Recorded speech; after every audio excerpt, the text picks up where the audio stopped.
俺の名前はマサト。いつか自分の店を持ちたいという夢を追いかけるフリーターだ。毎日休む暇もなく、いくつもの飲食店のアルバイトを掛け持ちし、勉強をしている。今日は親戚がやっている寿司屋でアルバイトの日だ。よう、マサト。今日もよろしくな。こいつの名前は斉藤。大将のもとに弟子入りし、働いている。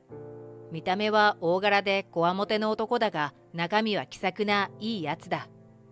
そんな斉藤は、なんと元弁護士。彼はこの店の大将が握る寿司に惚れ込み、弁護士を辞めて弟子入りした。それくらい寿司に情熱をかけているのだ。斉藤、今日もお前が作るまかない楽しみにしてるぜ。俺がそう言うと、斉藤は嬉しそうに、おう、任せとけ、と答えた。このように掛け持ちのバイトの中でも、ここは人間関係も良く、仕事の内容もいろいろと勉強になることが多いので、いつも楽しくやっていた。それに比べて最悪なのは居酒屋でのバイトだった。仕事の内容というより人間関係が地獄のようなのだ。その居酒屋の店長はなぜか俺を嫌っている。俺はそんな店長から出勤するたびに怒鳴られたりけなされたりしているのだ。昨日居酒屋での話だが、俺ではなく一緒に働いている先輩が取った注文にミスがあった。すると店長は真っ先に俺のところに来て、おい、この野郎、ミスしやがって。と俺に言いがかりをつけて掴みかかってきたのだ。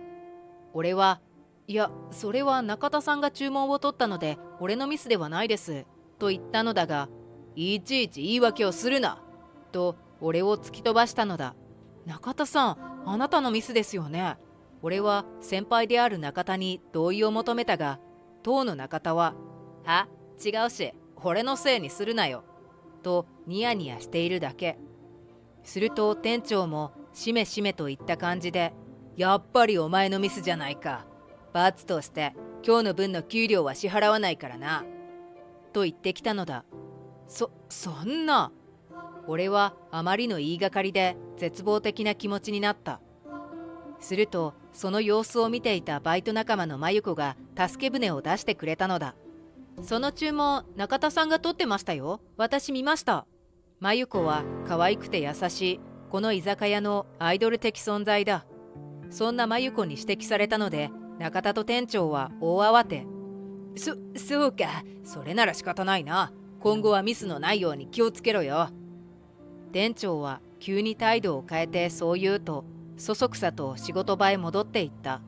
こうして俺は真由子のおかげでただ働きをせずに済んだのだった。このように店長と先輩の中田はいつも俺に嫌がらせをしたりしてくるのだ。嫌がらせを受けながらなぜそんな居酒屋で働き続けているかというと、何しろ時給がかなり高いからだ。自分の店を持つためにお金を貯めている俺にとって、この居酒屋での収入はとても助かっている。さらにもう一つ、俺がここを続けている理由がある。それはバイト仲間の真由子の存在だ。俺は真由子に片思いをしている。真由子は誰にでも平等に優しくてすごくモテる女の子だ。そんな真由子には俺なんかが釣り合わないだろうと思いながらも、ずっと片思いを続けているのだった。これがこの居酒屋をなかなかやめられない理由なのだ。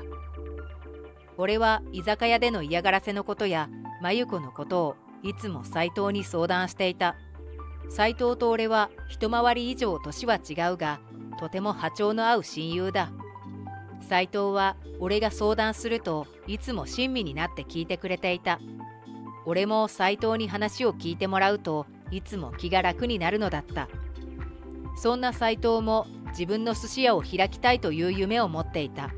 寿司職人の修行に入ってもう10年。大将からも一人前と認められ、そろそろ独立してもいい頃だった。俺たちはお互いの夢を語り合い、独立に向けて励まし合っていたのだ。そんなある日のこと。今日は居酒屋のバイトの日だ。18時からの勤務のため、それまで俺は開業のための勉強をしていた。すると16時ごろ、店長から電話がかかってきたのだ。俺が電話に出ると、店長はいきなり怒鳴り始めた。お前、今何しているんだ。16時からシフト入ってるだろうが、今すぐ来い。俺は驚いて、今日は18時からのはずですけど、と答えた。しかし、いいからすぐに来い。店長はそう言って電話をガチャリと切ったのだ。俺は仕方なく居酒屋へと向かった。手元のシフト表にはきちんと18時と書いてある。シフト表を見せながら説明すれば、きっと店長も何も言えないだろうと思っていたのだが、俺が店に到着すると、鬼のような形相の店長が待ち構えていた。遅い。遅刻しやがって、ただで済むと思ってんのか。俺はシフト表を見せながら、見てください。18時からって書いてありますよ。と説明した。しかし、前に16時から変更するって言っただろうが、お前が忘れてるんだよ。ほら、ここにも書いてあるだろうが。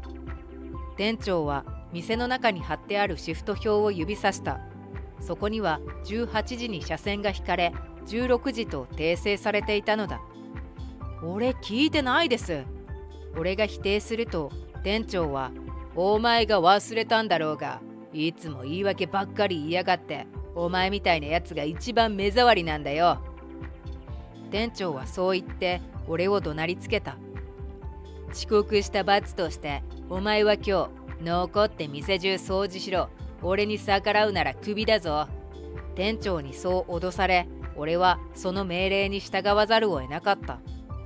うんざりしていた俺だったが、なんとその日、同じくバイトに来ていたまゆこが一緒に残って掃除を手伝ってくれたのだ。そのおかげでまゆこと初めてたくさん話すことができた。まゆこの家は裕福ではなく、大学の費用も自分でバイトして払っているらしい。そんなまゆこに心を打たれた俺は、ますますまゆこのことが好きになった。俺はまゆこに自分の店を持つという夢を打ち明けた。そのためにさまざまなアルバイトをして勉強していることや、寿司屋のバイトが楽しいことなど、たくさん話をした。まゆこは楽しそうに笑顔で聞いてくれ、俺はすごく幸せだった。すると、いつからそれを聞いていたのか、突然店長が現れたのだ。まゆこちゃん、帰っていいよ。掃除した分の時給はつけておくからね。店長はそう言って、まゆこを無理やり帰らせた。そして、まゆこが帰ったのを確認すると、俺に向かって、ずいぶんと楽しそうじゃねえか。イチャイチャしやがって。と、ドスの効いた声で怒鳴った。すみません。俺が謝ると、店長は、お前、自分の店を持ちたいとか言ってたな。と尋ねてきた。はい、そう答えると、店長はいきなり大笑いを始めた。そして、そんなの無理に決まってんだろうが、お前ごときに店が出せるわけないだろ。お前なんか一生アルバイトだよ。そう言って涙を流しながら爆笑したのだ。俺はカチンときて、そんなことありません。もう大体の準備はできています。と言ってやった。すると店長は急に真顔になり、そうか。じゃあお前は今日限りでクビだ。と告げた。クビ？そんな急に。それに万が一お前の店ができたとして、それは俺が潰してやるよ。俺はとあるヤバい筋と知り合いなんだ。そいつに頼めばお前の店なんかすぐに終わるぜ。だから店なんか出したって無駄なんだよ。わかったら今すぐ出て行け。店長はそうわめき散らした。そうして俺は居酒屋をクビになってしまったのだ。店長には最後までムカついたし、こんな店に未練はなかった。そろそろ開業の準備に専念しようとしているタイミングだったので、ちょうど良かったのかもしれない。だが、俺には一つ心残りがあった。もうまゆこと会うことができないことだ。俺は連絡先くらい聞いておけばよかったとすごく後悔したのだった。その後しばらくの間、俺はまゆこへの思いを封印し、自分の夢であったカフェを開くために毎日忙しく過ごした。そしてやっと開店準備が整ったのだ。俺のカフェがオープンする少し前に斉藤の寿司屋もオープンすることになっていた。俺も斉藤もついに自分の夢が叶うのだ。斉藤の寿司屋オープンの当日、俺はお祝いを持って寿司屋を訪れた。店は行列ができるほどの大繁盛で、斉藤は見るからに忙しそうだった。俺は、忙しそうだな、手伝おうかと斉藤に声をかけた。すまん、頼む。斉藤にそう言われて、俺は店を手伝うことに。混雑する店の中、寿司屋の大将が斉藤の寿司を食べに来ていた。大将は俺を見つけると、マサト、おめでとう。やっと店を持てたんだな。と言って自分のことのように喜んでくれた。そうなんですよ。これも大将のところで勉強させてもらったおかげです。ありがとうございます。俺はそう言って頭を下げた。この時、この会話を盗み聞きしているやつがいるとも知らずに。その後、斉藤の店で一日を終え、俺は帰宅した。来週はいよいよ俺の店のオープンだ。俺は期待で胸が高鳴っていた。そしてオープン当日、俺のカフェはたくさんのお客さんであふれかえっていた。予想以上の客足の多さに俺は嬉しい悲鳴を上げた。一日をなんとか乗り切り、時刻は20時ごろ。お祝いに斉藤の寿司でも食べに行こうかと思った矢先、一本の電話がかかってきた。画面には中田の文字が。中田先輩が俺に何の用だろうと思い、電話に出た。何ですか？俺がそう尋ねると、おい、お前、店を開いたんだってな。中田はなぜかテンションが高い様子でそう言った。そうですけど。俺が答えると、中田は、店長、もうバラしちゃっていいっすか？と電話口で何やらはしゃいでいる。すると店長が中田に、俺に代われと言って電話に出た。お前、俺の忠告を聞かずに店を開きやがって、このノウハウ泥棒が。しかも寿司屋なんて生意気なんだよ。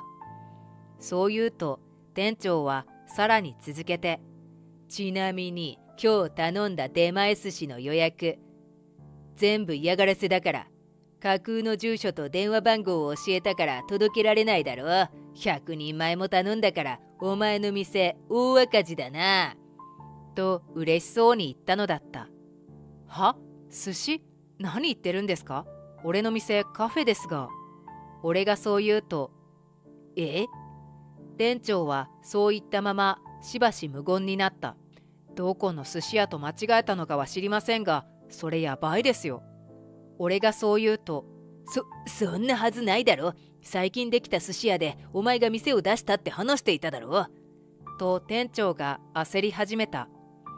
俺は店長が言う寿司屋にピンときて、あれは友人の寿司屋ですよ。俺は手伝っていただけです。そこでの会話を盗み聞きしていたんですか？それで勘違いしたんですね。と納得した。そして事情は分かりました。すぐに友人に連絡します。あなたが嫌がらせの犯人だということを。と店長に言った。待ってくれ。俺が悪かった。内緒にしてくれ。店長は必死に叫んでいたが、俺はそれを無視して電話を切った。そしてすぐに斉藤へ連絡したのだ。電話をしたとき、すでに斉藤は必死で寿司を握っている最中だった。すでに98人前まで完成していたらしいのだ。真相を知った斉藤は大激怒。斉藤を手伝いに来ていた大将も斉藤以上に激怒していた。ここだけの話だが、大将が怒ったらめちゃくちゃ怖いのだ。斉藤と大将は怒りを抑えきれずに、すぐに店長のいる居酒屋に乗り込んでいった。俺も急いで2人の後を追って居酒屋へ向かった。俺が居酒屋に到着すると、店内には店長と中田、そして見たことのないチンピラ風の男がいた。俺たちを見ると、チンピラ風の男はドスの効いた声で、何の用だと言った。俺の店に嫌がらせしたのはドイツだ。きっちり弁償してもらうからな。斎藤がそう言うと、チンピラが、ああ、ふざけたこと言ってるんじゃねえよ。証拠あんのかと斎藤をこづいた。店長と中田はその様子をニヤニヤと笑いながら見ている。そして店長は俺を指さして、兄貴、こいつがこの店の売り上げを盗んで逃げたバイトですよ。と言った。は？そんなことしてない。俺は驚いて否定した。するとチンピラが、お前、そんなことしてタダで済むと思ってんのか？この店のオーナーは俺の親父だぞ。覚悟はできているんだろうな。と脅してきたのだ。するとチンピラを見ていた大将が口を開いた。君は正隆くんじゃないかね。君のお父さんのことはよく知っている。わしの後輩だ。へえ、あんなに小さかった正隆くんも大きくなったもんだな。お父さんは元気か？今回のことはお父さんは知っているのか？大将がそう言うと、チンピラは今までの勢いはどこへやら、さーっと青い顔になった。まさか大将とチンピラの父親が知り合いだったとは。チンピラはよほど父親が怖いのか、急に焦り始め、親父の先輩、マジかよ。頼む、親父には言わないでくれ。と言うではないか。お父さんは知らないんだな。よーし、わしが報告しよう。待ってくれ、悪かった。俺はこいつに頼まれただけで何もしていない。悪いのはこいつだ。チンピラはそう言って店長を指さしたのだ。チンピラに本当のことを暴露され、見放された店長は真っ青な顔になり、そんな追い返してくれるんじゃなかったんですか？お金まで払ったのに。と焦り始めた。この男が黒幕か。100人前きっちり弁償してもらうぞ。と大将が店長に詰め寄った。すると店長は、俺じゃない、こいつがやったんだ。と言って中田を指さしたのだ。中田は、俺？と驚き、俺は店長に従っていただけですよ。と泣きそうになりながら言った。とにかく俺はもう知らん。お前ら100人分きっちり払っとけよ。チンピラはそう言ってさっさと逃げていってしまった。後に残された店長と中田は顔面蒼白。1人前5000円で100人前だから50万円だぞ。斎藤がそう言うと、くそ、こんなことに50万円も。中田、半分出せよ。俺、そんなに金ないっすよ。と2人で頭を抱えてうろたえていた。すると大将が、お前ら自分が何をしたのか分かっているのか？斎藤が魂込めて握った寿司をお前らは台無しにしたんだぞ。それに正人にも散々嫌がらせをしたそうだな。それなのに少しも反省しないのか？お前らの根性は腐っている。と怒鳴りつけたのだ。ものすごい迫力の大将に店長も中田も怯えて縮こまってしまった。そして早く斎藤と正人に謝らないかと大将に促され、店長と中田は泣きながら俺たちに頭を下げて謝ったのだった。その後居酒屋を後にした俺たちは斎藤と大将が握った寿司を近所中の人に振る舞い、みんなで宴会をして美味しく食べたのだった。とても目まぐるしい一日だったが、終わりよければすべてよしだ。そして後日、この事件を知ったチンピラの父親兼居酒屋のオーナーが斎藤と俺に謝りに来た。何でも大将とは昔から習っていた合気道の先輩後輩の仲なのだそう。今でも大将のことを尊敬し慕っているらしい。